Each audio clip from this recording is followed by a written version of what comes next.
गाइसमोन गामाखालिनि बायदिनो आं नै ब्लग लाबोलायबाय। आं दा नै दंफैयो भैरबकुंड पिकनिक स्पट। बेयाव ओरैनो दसे बार खोलो खोलो बार जानो फैलायबाय आरोखि गाइसमोन। मिथिंगाया जि मोजां जानानै दं। नोंथांमोनहा नुनानै माबायदि मोनदों एसे खोन्थाहरदोलाय। नायलाय माबायदि ओरैबायदि बालो जि मोजां नै हाजोआबो जि स्रां स्रां स्रां नुहुरदों। जि समायना सुन्दर नुदोंना? एकदम माने गोसोखौनो बोखागोन आरो बेबायदि जि मोजां। दैयाबो नुवाखै नों माबायदि गाइसमोन माबायदि नुदों नाय। नैबेबो मोनसे दैया बिथिंनिफ्रायबो नैबेथिंनिफ्राय नैबे भुटाननिफ्राय फैनाय आरो बे दैया। बेनिफ्राय बै दैया जाहैबाय आं खोन्थाहरनि बै नुहुरदोंना बेयो जाहैबाय अरुणाचलनिफ्राय फैनाय आरो नैबेथ' जाहैबाय एस.एस.बि. केम्प। नैबे भैरबकुन्दनि स्लुइस गेटआ बेनो होनबाय गाइसमोन। बिराद मोजां नुखायो फाग्लासो। बेनिफ्राय शिबरात्रि फुजायाव नैबेयाव फुजा जायो आरोखि नैबेयाव नै बे शिबरात्रि फुजायाव बेयाव फुजा होफैयो शिबखौ जायफोर खुलुमो बिथांमोनहा नैबेयाव शिबरात्रियाव बिराद मानसिफ्रा फैनानै बेयाव फुजा खालामफैयो आरोखि। बिराद मोजां माने बोथोरा। दा समा जाहैबाय फुंनि 10ता जाबाय आरो 10 रिंगा जाबाय। 10 रिंगा जानानै दं दा समा। जि मोजां नुहुरदोंना नै हाजोआ हिमालय हाजो।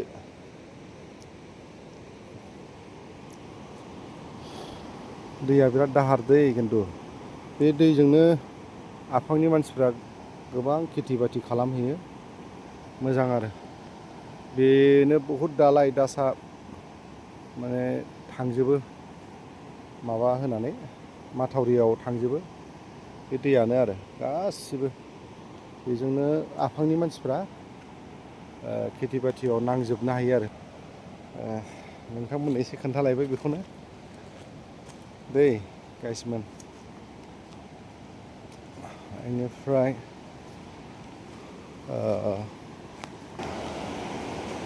नायदो गाइसमोन माबायदि जि समायना नै ना हमग्राफ्रा मालाय जानजि खाफ्राखाबाय ना हमनो थाखाय।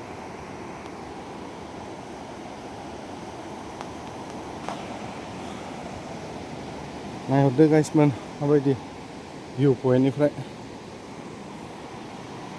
नैबेजोंनो दैया थांजोबो आरो नैबे मेन स्लुइस गेट जाबाय। नैबे मेन स्लुइस गेट बेनिफ्राय नैबेजोंनो माने माथावरियाव गासिबो थांजोबो आरो बेजों गासिबो बेनो आरो मेन केनेला। बे दैजोंनो कारेन्टबो बानायनायनि खोथा दंमोन खिन्थु गैया जायासै। बे दैयानोमोन आरो कारेन्ट बानायनायनि माने बेयाव बिराद अन्थाइ फैयो। अन्थाइ गिदिर गिदिर बल्डार फैयो दैबाना जाबा। नुदोंना गाइसमोन? नोंथांमोननो एसे खोन्थाबाय एसे टाइम पास खालामनो फैदोंमोन आङो गाइसमोन।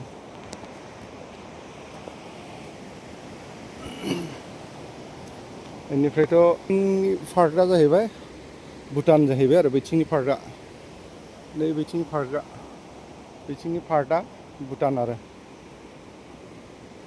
आं एसे खोन्थाबावनि एसे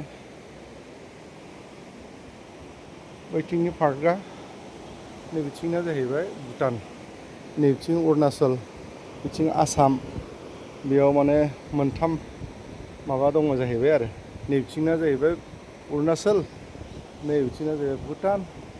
नोंथांमोनाथ' मिथिखागौ जाय नायगिरि बिथांमोननो आं एसे खोन्थाबाय आरो मोनथिब्लाबो मोनथियाब्लाबो बिदिनो बेलासियाव माने बुरजा फैयो बेयाव बारखौथ' बुंनाङा जि मोजां बार बारो बे खुला जायगा जाबाय नालाय आरो गोजौ जायगानि थाखाय माने मोजां मोनो आरो बेयाव बेरायफैनो गाइसमोन।